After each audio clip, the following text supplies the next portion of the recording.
VK news, राष्ट्र के नाम। उसके इश्क में सजावट बहुत है, लगता है नीयत में मिलावट बहुत है। नमस्कार, स्वागत है आपका वीके न्यूज में। पाकिस्तान, जी हाँ, पाकिस्तान इश्क भी कर बैठा तो चाइना से कर बैठा। जिसकी नीयत की बात करें तो गिरगिट भी आठ आंसू रोने लगे और ऐसे देश से एतबार कर बैठा पाकिस्तान। इमरान की अगुवाई में पाकिस्तान ने सोचा था कि भारत से पंगा लेंगे, इसलिए पाकिस्तान ने चाइना से हथियार खरीदने की ठान ली। लेकिन वो भूल गया कि भैया चाइना का माल चले तो चांद तक, नहीं तो आधी रात तक।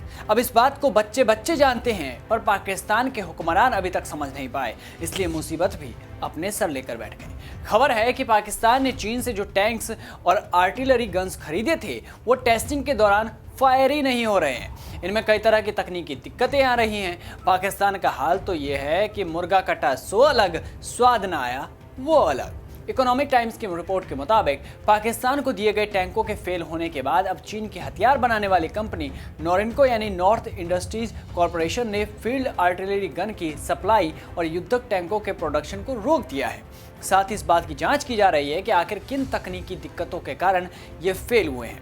आपको बता दें कि अब सोचिए कि क्या हाल होगा जब पाकिस्तान के जो चाइनीज़ हथियार हैं वो टेस्टिंग में ही फेल हो गए। सोचिए कि अगर पाकिस्तान इन हथियारों के भरोसे युद्ध लड़ने आ जाता तो क्या ही होता। पता चला कि बम की जगह पर धुआं निकल रहा है। वैसे हथियारों का जखीरा बढ़ाने के लिए पाकिस्तान ने चीन की नोरिनको कंपनी को 203 मिलीमीटर की आर्टिलरी गन्स का ऑर्डर दे दिया था। इनमें से 8 तोपों की इसी महीने उसी चीन ने डिलीवरी भी कर दी। इसके बाद पाकिस्तानी सेना ने इन तोपों को सोनमियानी स्थित फायरिंग रेंज में ट्रायल शुरू किया। ट्रायल के दौरान जब उनसे फायर किया गया तो ये तोपें ही जाम हो गई और इनसे फायर ही नहीं हुआ। मतलब नई तोपों का यह हाल है। आप पुराने को छोड़ दीजिए, जो भी अभी चाइना से बनकर आए वो फायर ही नहीं हुए। रिपोर्ट के मुताबिक चीनी आर्टिलरी गन के रैमर असेंबली और ब्रीच लॉक में भी खराबी सामने आई है। ट्रायल में फेल होने के बाद पाकिस्तान क्या करता, दौड़े दौड़े फिर से चीन के पास पहुंचा। उसे आर्टिलरी में आई दिक्कतों की जानकारी देकर उसे ठीक करने के लिए कहा। अब बेचारा करे भी क्या। फिलहाल इस मामले की जांच की जा रही है। अब यहाँ ध्यान देने वाली बात यह है कि लंबे समय से पाकिस्तान यही 203 मिलीमीटर के आर्टिलरी हथियारों को अमेरिका से खरीदता था, लेकिन सस्ते हथियारों के लालच में वो चीन के पास चला गया और यहाँ भी खेल हो गया। सिर्फ बंदूकें ही नहीं, इसी तरह से पाकिस्तान ने टैंक को लेकर भी चीन के साथ सौदा किया था। उसने चीन को 44 VT4 युद्धक टैंकों का ऑर्डर भी दे दिया। इनमें से कुछ की डिलीवरी भी की गई। खबर है कि इनमें भी भैया समस्या आ रही है।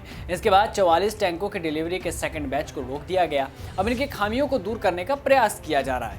अब पाकिस्तान के हुक्मरानों को कौन समझाए कि वो चाइना है। उस पर तो गिरगिट भी भरोसा करने से पहले 100 बार खुदा को याद करता है। वो तो गनीमत है कि लोहे के टैंक दिए गए होंगे, वरना चाइना तो प्लास्टिक के टैंक सप्लाई करके अपने आप को तुर्रम खान और मसीहा बता दे और पूरी दुनिया में फैला दे कि पाकिस्तान जितनी ताकत किसी में नहीं। खैर, इस रिपोर्ट में बस इतना ही। देश और दुनिया की तमाम बड़ी खबरों से जुड़े रहने के लिए बने रहिए वीके न्यूज के साथ। नमस्कार। ये है ड्रीम मीडिया नेटवर्क और आप देख रहे हैं देश का पहला 24/7 digital news channel VK news, राष्ट्र के नाम।